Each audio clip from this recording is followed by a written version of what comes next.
सुंदरबन जंगल में टोनी नाम की एक चिड़िया रहती थी। वो बहुत ही प्यारी और सुशील चिड़िया थी। टोनी चिड़िया का एक छोटा परिवार भी था। उसके परिवार में टोनी चिड़िया के अलावा उसकी मम्मी और उसके पापा थे। कुल मिलाकर टोनी चिड़िया के परिवार में 3 लोग थे। लेकिन टोनी चिड़िया के पिताजी बहुत बीमार रहा करते थे। वो काफी कमजोर थे और कोई काम नहीं कर पाते थे। डॉक्टर ने उन्हें आराम करने की सलाह दी थी। पिता के काम ना करने के कारण टोनी चिड़िया के परिवार में गरीबी आ गई थी। कभी कभी तो ऐसा होता, टोनी चिड़िया को 2 वक्त का खाना मिलना भी बहुत मुश्किल हो जाता।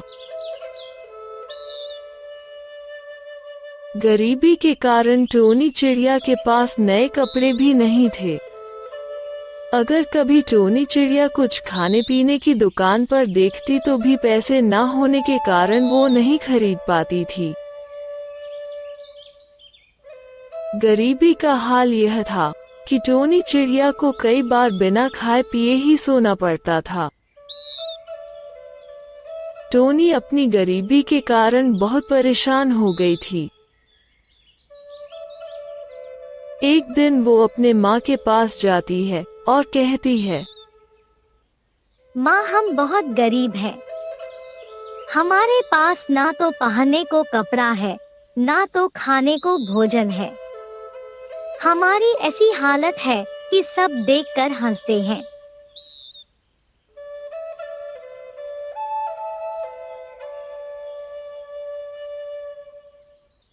माँ, मैं कुछ काम करके पैसे कमाना चाहती हूँ, जिससे मैं तुम्हारा और पिताजी का पेट भर सकूं और हमारा जीवन अच्छे से बीत सके। लेकिन बेटा, तुम क्या काम करोगी?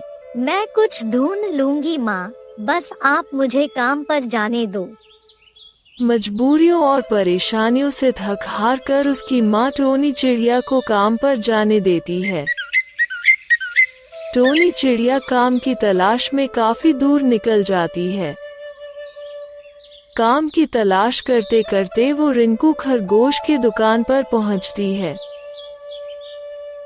रिंकू खरगोश, मुझे अपनी दुकान पर कुछ काम दे दो। मैं बहुत मजबूर हूँ। मेरा परिवार भूखा है और मेरे पिताजी की तबीयत खराब है। अगर तुम मुझे काम दे दोगे तो तुम्हारा बहुत एहसान होगा। मेरी दुकान बहुत बड़ी नहीं है, मैं अपना सारा काम खुद ही कर लेता हूँ। टोनी बहन, मुझे माफ कर दो। टोनी चिड़िया हार मान जाती है और उसे आगे बढ़ना पड़ता है। धीरे धीरे शाम हो जाती है और टोनी को कोई काम नहीं मिलता है। दूसरी तरफ रात होने से पहले उसे घर भी लौटना होता है।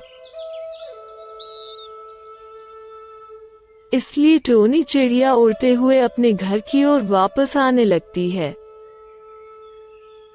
दूसरी तरफ टोनी की माँ उसका इंतजार कर रही होती है। उसकी माँ को लगता है कि टोनी चिड़िया को कोई काम मिल गया होगा, इसलिए उसे आने में देर हो रही है। और जैसे ही टोनी चिड़िया अपने घर पहुंचती है। क्या हुआ टोनी बेटी, तुम्हें काम मिल गया? तुमने आज कितना पैसा कमाया? नहीं माँ, मैंने बहुत कोशिश की पर मुझे कोई काम नहीं मिला। इतना कहकर टोनी चिड़िया रोने लगती है। बेटी, तुम मत रो, एक न एक दिन तुम्हें अच्छा काम जरूर मिलेगा। कल फिर तुम काम की तलाश में शहर की तरफ जाना हो सकता है, वहाँ पर तुम्हें कोई काम मिल जाए। टोनी अपने कमरे में चली जाती है और रात भर रोती रहती है। उस दिन बिना खाए पिए ही वो सो जाती है। अगली सुबह होती है। टोनी एक बार फिर हिम्मत जुटाती है और काम की तलाश में निकल जाती है। रास्ते में जाते जाते उसे एक कोल्ड ड्रिंक की दुकान दिखती है। कोल्ड ड्रिंक की दुकान का मालिक पिंकू तोता होता है। वो पिंकू तोते के पास जाती है। तोता भाई, मुझे कुछ काम दे दो। मैं अच्छी और मेहनती चिड़िया हूँ। मैं दिल लगाकर तुम्हारे लिए काम करूँगी। मेरी सहायता करो, मुझे पैसे की बहुत जरूरत है। मैं तुम्हें काम पर नहीं रख सकता। मेरे पास बहुत से काम करने वाले हैं, और अगर तुम्हें काम करना है तो मैं सिर्फ 50 रुपए दूंगा। टोनी जानती थी कि 50 रुपए में एक टाइम का खाना भी नहीं आएगा, तो उसने काम करने से मना कर दिया। थक हार कर आगे की ओर निकल जाती है। दोपहर का समय हो चला था, इसलिए वो थक कर एक पेड़ पर जाकर बैठ जाती है। तभी शहर से लौट रही रानी मुर्गी उड़ते हुए टोनी की डाल पर आकर बैठ जाती है। क्या तुम्हें पता है कि यहाँ पर नूडल कहाँ मिलते हैं? मैंने यहाँ बहुत ढूंढा पर नूडल कहीं नहीं मिले। हमारे गांव में नूडल नहीं मिलता है। नूडल दूर शहर में मिलता है। तुम्हारा गांव बहुत खराब है। यहाँ पर एक भी नूडल की दुकान नहीं है। इतना कहकर रानी मुर्गी टोनी चिड़िया के पास से उड़ जाती है। तभी टोनी चिड़िया के दिमाग में एक आइडिया आता है। मेरे गांव में नूडल की दुकान नहीं है। अगर मैं नूडल की दुकान खोल लूं तो कितना फायदा होगा। यह सोचकर वो तुरंत उड़कर अपने घर आने लगती है।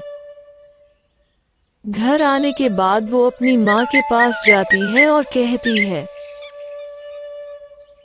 माँ, मुझे आइडिया मिल गया है।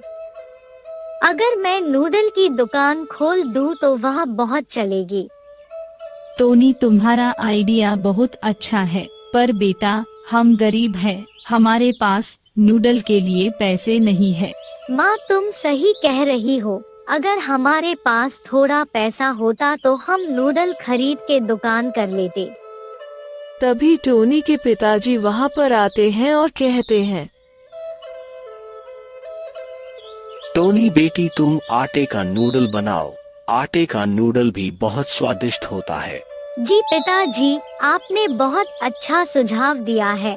अब मैं आटे का नूडल बनाऊंगी। टोनी की माँ किचन से आटा लाती है और दोनों मिलकर आटे का नूडल बनाते हैं। फिर टोनी दुकान से थोड़े से पैसे का मसाला लाती है। मसाला डालकर ये काफी अच्छा नूडल तैयार करते हैं और टोनी बगल के पेड़ पर ही अपनी दुकान लगाती है। जंगल के लोग टोनी चिड़िया का आटा नूडल टेस्ट करने के लिए आते हैं। सभी को आटा नूडल बहुत अच्छा लगता है। देखते देखते पूरे शहर में टोनी के आटा नूडल का प्रचार हो जाता है और सारे नूडल बिक जाते हैं। टोनी की दुकान बहुत अच्छे से चलने लगती है। दुकान चलने के साथ वो काफी अमीर हो जाती है। वो एक नया घर ले लेती है। वो अपने पिताजी की अच्छी दवाई भी करती है और उसके पिताजी ठीक हो जाते हैं। उसका जीवन खुशहाली से बीतने लगता है। इसीलिए कहा गया है कि अगर मेहनत करोगे तो सफलता एक न एक दिन तुम्हारे कदम चूमेगी।